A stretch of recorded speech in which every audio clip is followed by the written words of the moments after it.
నమస్కారం కృష్ణారావు గారు. అంతర్జాతీయ అంశాల్లోకి వస్తే ఈ మధ్య రీసెంట్గా ఇరాన్స్ సుప్రీం లీడర్ అయతల్లా అలీ ఖమానీ ఒక స్టేట్మెంట్ ఇచ్చారు.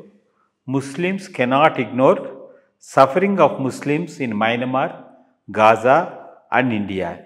సో ఇది ఇట్లా ఇవ్వడము ఇమ్మీడియట్గా మన భారతదేశంలో కూడా మినిస్ట్రీ ఆఫ్ ఎక్స్టర్నల్ అఫైర్స్ వాళ్ళు దాన్ని it is really unacceptable and misinformed statement అని చెప్పి ఇచ్చారు. అంటే ఈ భారతదేశం ఇప్పుడు ఇంకో ఎపిసోడ్లో కూడా అనుకున్నాం, ఈ మైనారిటీస్ మీద దాని మీద మన పొలిటికల్ లీడర్స్ మాట్లాడటము, ఇండియాలో మైనారిటీస్కి ఒక విధమైనటువంటి ప్రొటెక్షన్ లేదని చెప్పే అంటే ఒక విధమైన భావన అంతర్జాతీయంగా కల్పించడం అనేది చాలా అంటే శోచనీయమైనటువంటి విషయం. సో ఇది కూడా ఆ కోవకు చెందిన అసలు దీని మీద మీరు అభిప్రాయం ఏమిటో చెప్పండి. ఫస్ట్ థింగ్, ఇది భారతదేశానికి ఒక పెద్ద వార్నింగ్ ఏంటంటే, ఇంత మటుకు మనం జియోపొలిటికల్ ఇంట్రెస్ట్ ప్రధానం. ఈ జియోపొలిటికల్ ఇంట్రెస్ట్లో మనకు ఇరాన్ చాలా ముఖ్యమైనటువంటి అల్లీ అనేటువంటి దృష్టితో ఫారిన్ పాలసీని మనం రన్ చేస్తూ ఉన్నాం కాబట్టి ఇరాన్కు చాలా ప్రాముఖ్యం ఇచ్చి ఇరాన్తో లాట్ ఆఫ్ ట్రేడ్ చేస్తూ ఉన్నాం. ఇరాన్ నుంచి సోవియట్ యూనియన్కు మనకు లింక్ చేసుకోవటానికి చార్బాజ్ అదేదో ఉంది ఒకటి, పోర్ట్ నుంచి రైల్వే లైన్లో అది వేసుకొని చేయటానికి చాలా ప్రామినెంట్గా ఇరాన్ను మనం ఇన్వాల్వ్ చేస్తున్నాం. అంత ట్రూ అల్లీ అనుకున్నటువంటి ఇరాన్ ఈరోజు మియాన్మారు, ఇజ్రాయెల్తో పాటు ఇండియాను లెక్కగట్టి మనల్ని అక్యూజ్ చేసింది అంటే మన ఫారిన్ పాలసీని రీథింక్ చేయాల్సిన అవసరం చాలా ఉన్నది. ఏ రోజుకైనా మనములను సరౌండ్ చేస్తున్న ముస్లిం కంట్రీస్లో ఎవరిని మనం నమ్మటానికి వీల్లేదని దీన్ని బట్టి తెలుస్తున్నది. సో దానికి బియాండ్గా మనం మన ఫారిన్ పాలసీని రన్ చేయాల్సిన అవసరం ఉంది. బంగ్లాదేశ్లో చాలా ఇన్వెస్ట్ చేసాం, సడన్గా ఏమైంది, అట్లా ఇరాన్లో కూడా రేపు ఇది అవుతుంది. ఏ ఉమ్మాన్ గురించి మాట్లాడుతున్నాడు వీడు, ఈ అలీ ఖుమైనీ, వాళ్ళల్లో వాళ్ళని పొడుచుకునేటటువంటి ఉమ్మా ఇది. ఇన్ఫ్యాక్ట్ అప్పట్లో 1960స్లోనే బ్రహ్మాండమైన కార్టూన్ ఒకటి బ్లిచ్ కరెన్షియా వేశాడు. ఇజ్రాయెల్ మీద దండయాత్ర చేస్తామని చెప్పి గల్ఫ్ కంట్రీస్ చుట్టూ తిరుగుతూ ఉంటాయి, ఒకటి బ్యాక్లో ఇంకోడు కత్తి పెట్టుకుంటూ తిరుగుతూ ఉంటాయి. అంటే ఆ రకంలో డిసోరియంట్ అయి కొట్టుకుంటూ ఉన్నటువంటి ఉమ్మా ఇది ఒక notional Umma, Islamic Umma. But otherwise వాళ్ళల్లో ఉన్న ఇంటర్నల్ స్ట్రైఫ్ ఇంకెక్కడా లేదు.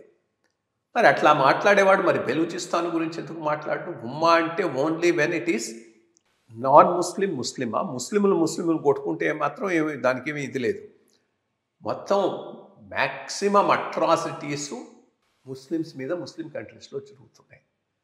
ఇరాన్ షియా కంట్రీ, షియా పాపులేషను పాకిస్తాన్లో సఫర్ అయినట్టుగా ఇంకెక్కడ సఫర్ కావట్లేదు. మరి దాని గురించి అది ఉమ్మా ఇష్యూ కాదా? దాని గురించి మాట్లాడు. ఓన్లీ ఇక్కడైతేనే అది issue. In fact maximum amount of freedom ఏదైనా ఉందంటే ఇండియా లాంటి కంట్రీలోనే ఉన్నది. సో వాటితో పాటు దీన్ని లింక్ చేసి మాట్లాడుతూ ఉన్నాడంటే చాలా it's a loaded statement. So దీన్ని చాలా అఫ్కోర్స్ దీన్ని ఇమీడియట్గా ఇండియా ఖండించింది, దట్స్ ఎ గుడ్ థింగ్.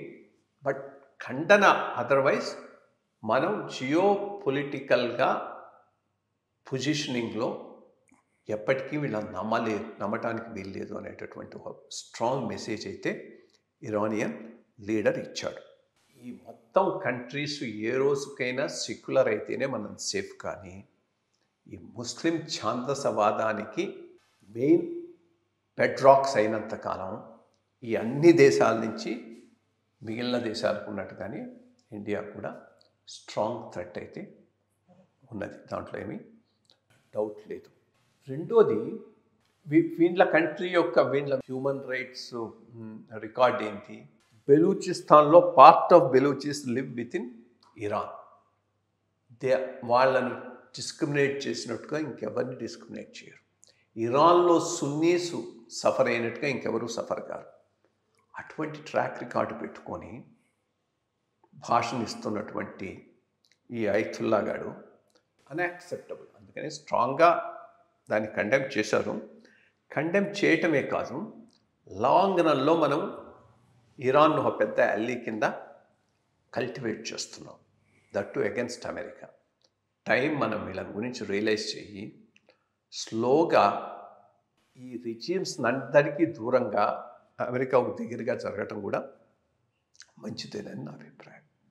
మరి చూడాలి ఈ ముస్లిం నేషన్స్ యొక్క ట్రాప్లోంచి భారతదేశం ఏ విధంగా బయటపడాలి, దానికి ఏ విధమైనటువంటి చర్యలు తీసుకుంటే బాగుంటుంది అనేది అందరూ చూడాల్సిన చూడాల్సిందే. నమస్కారం.